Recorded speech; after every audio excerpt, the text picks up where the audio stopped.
बड़ी खबर आ रही है। राजस्थान में हार के बाद कांग्रेस में भूचाल आ गया है।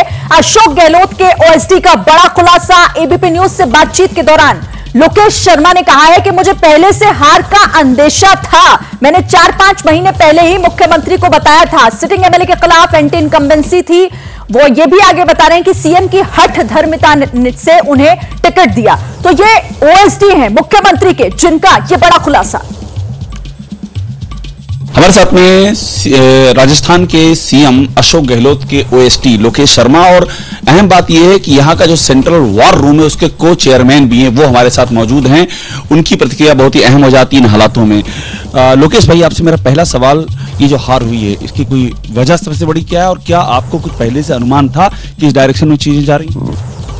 देखिए, वैसे तो जनता जो मत देती है, जनता का अपना एक खुद का कहते हैं ना कि सोच होता है कि हमें किस डायरेक्शन में जाना है। लेकिन जहाँ तक हार की बात है, मुझे अंदेशा पहले से था, और लगभग 5-6 महीने पहले मैंने मुख्यमंत्री जी को अपनी एक रिपोर्ट सौंप दी थी। उसमें ये बताया था कि हमारे जो सिटिंग विधायक हैं उनके खिलाफ एंटी इनकम्बेंसी का माहौल है। हालांकि लोगों ने नहीं माना इस बात को कि एंटी इनकम्बेंसी नहीं है। मुझे कहना तो नहीं चाहिए, लेकिन कहीं ना कहीं मुख्यमंत्री जी की हठ धर्मिता रही कि उन्होंने ये कहते हुए कि इन लोगों ने मेरी सरकार बचाने में सहयोग किया है। अब जब स्पष्ट रूप से सारे सर्वे, हमारी रिपोर्ट्स जब ये कह रही थी कि जो सिटिंग विधायक हैं उनके खिलाफ एंटी इनकम्बेंसी है। देखिए, पूरे प्रदेश भर में मुख्यमंत्री अशोक गहलोत की जो कार्य योजनाएं रही हैं, उनका जो काम रहा है, उसके प्रति नाराजगी नहीं, मुख्यमंत्री जी के खिलाफ कोई पॉइंट नहीं। लेकिन विधायक जो थे, आप देखिए किस तरीके से हारे हैं, कितनी बड़ी बड़ी हार हुई है। आप मंत्रियों को देखिए, 30 मंत्री में से कितने मंत्री जीते हैं, और हार भी ऐसी, कहीं 15,000, 20,000, 25,000। मैं और ले लूं जो कि बहुत ही महत्वपूर्ण पड़ा, लाल डायरी का। धर्मेंद्र राठौड़ की जो लिखी लाल डायरी की बात कही जा रही है, और हमने भी वो खबर दिखाई थी, उसमें ये जिक्र था कि लोकेश शर्मा ने कहा कि इस बात को लेकर के कहा जो आप अभी जिक्र कर रहे हैं कि सीएम से मिलना मुश्किल है, और एक संवाद भी हुआ आपका शशिकांत शर्मा को लेकर के, और धर्मेंद्र राठौड़ ने उसको लिखा भी। जरा वो बताइएगा, क्या मसला क्या था वो?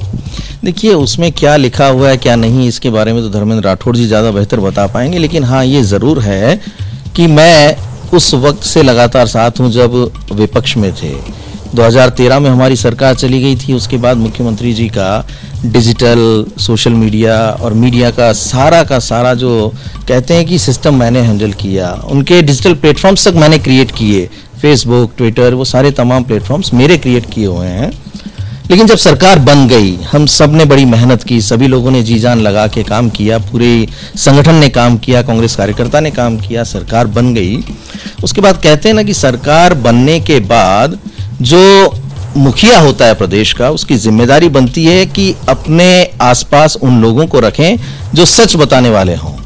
पर धीरे धीरे भीड़ उन लोगों की हो गई जो सिर्फ चापलूसी करना जानते थे, और चापलूसी के बलबूते ही उन्होंने ऐसे लोगों को मुख्यमंत्री जी से दूर करने का प्रयास किया जो हमेशा सच बोलते थे।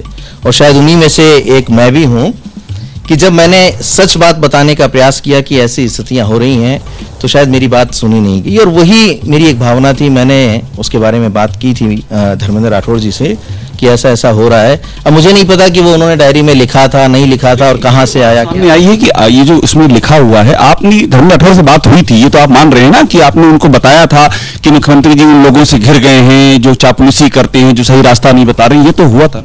देखिए, कहते हैं ना कि जब मित्र होते हैं, मित्रों से सामान्यतः हम बात करती हैं और अपनी भावना जो भी होती है उसको व्यक्त भी करते हैं।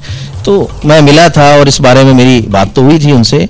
अब ये कहाँ लिखा, किस दिन लिखा, ये तो वही बता पाएंगे। मैंने तो यही कहा कि उनके सराउंडिंग्स में इस तरह के लोग आ गए जो ये चाहते थे कि भाई सच उन तक ना पहुंचे, और उसका खामियाजा आज राजस्थान प्रदेश भुगत रहा है।